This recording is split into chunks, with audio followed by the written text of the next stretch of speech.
Ça m'a pris 17 ans, 48 jours, 12 minutes et 13 secondes, mais j'ai enfin compris. Salut, moi c'est Hugh Alexander et je vais essayer de vous faire mon Draw My Life, ou bien mon histoire dessinée, mais ça fait plus stylé en anglais. Je suis né en Écosse, dans une famille chrétienne. Ça, c'est moi et mes 3 frères. Et là, c'est ma mère. Elle tenait beaucoup à nous faire réciter les versets de la Bible. Regardez-moi ces suiveurs. Et moi j'étais toujours ailleurs, quoi.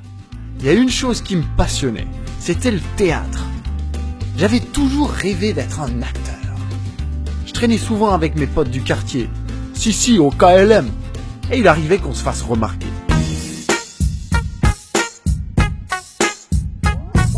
J'ai dû causer beaucoup de peine à ma mère.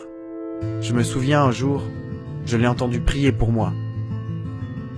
J'ai pas trop capté pourquoi elle pleurait comme ça, mais ça m'a vraiment marqué. Mes parents se faisaient vraiment du souci, alors ils m'ont envoyé vivre quelque temps chez ma tante en Suisse. J'avais 17 ans.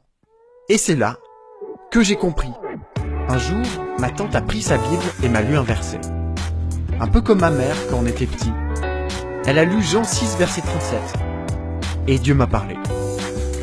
Il m'a fait comprendre que notre relation avec lui ne repose pas sur nos sentiments, mais sur la foi en sa parole.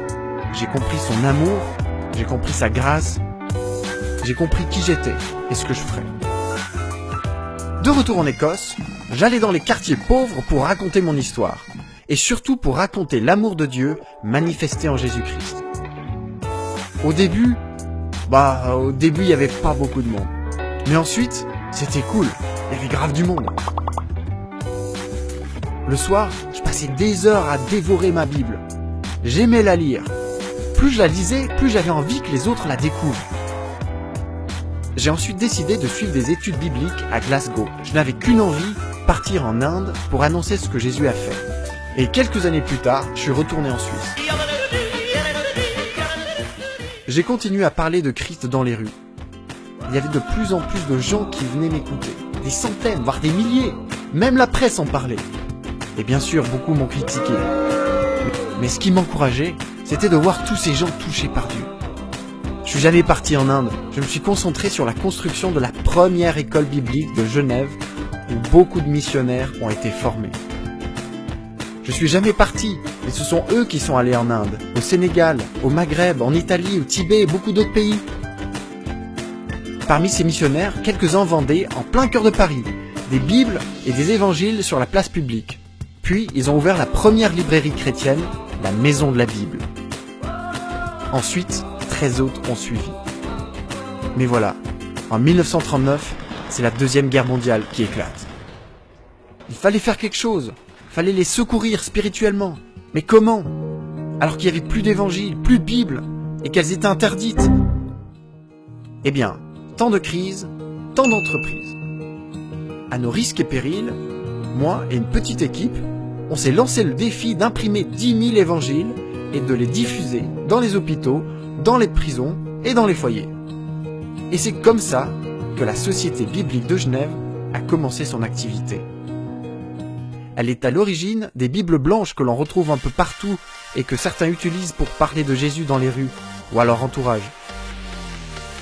Et aujourd'hui, ça fait 100 ans 100 ans que nous portons la flamme de l'Évangile à travers ce monde. La Société biblique de Genève, c'est plus d'1 million d'évangiles et 4 à 500 000 Bibles diffusées chaque année dans plusieurs pays. C'est aussi la publication de 5 versions de la Bible, dont la NEG et la Second 21. Et nous éditons des Bibles en langue courante, mais aussi minoritaire. C'est aussi le développement de la Bible numérique pour que chacun puisse la lire tout le temps et partout. C'est aussi une maison d'édition internationale qui édite des livres de référence, des témoignages, des romans, sous 3 labels d'édition, la Maison de la Bible, Urania et Scripsi. C'est surtout un réseau de 14 librairies en Suisse, en Italie, en France, qui sont des lieux conviviaux où on peut aller siroter son café et lire des livres édifiants. Et c'est plus de 60 employés et de bénévoles prêts à vous accueillir. On y développe aussi des projets jeunesse, des rencontres d'auteurs sur les réseaux sociaux. Bref, la liste est longue. 100 ans. Ça fait donc 100 ans que Dieu, dans son amour et sa grande compassion, à préserver notre ministère. Je repense souvent au chemin parcouru. Je lui serai éternellement reconnaissant de m'avoir fait connaître son amour pour moi et son plan pour ma vie. À vous aussi, qui êtes nombreux à nous soutenir, à prier pour nous, à illuminer notre monde là où vous êtes, et à vous tous qui faites aussi partie de mon histoire, du fond du cœur, un grand merci.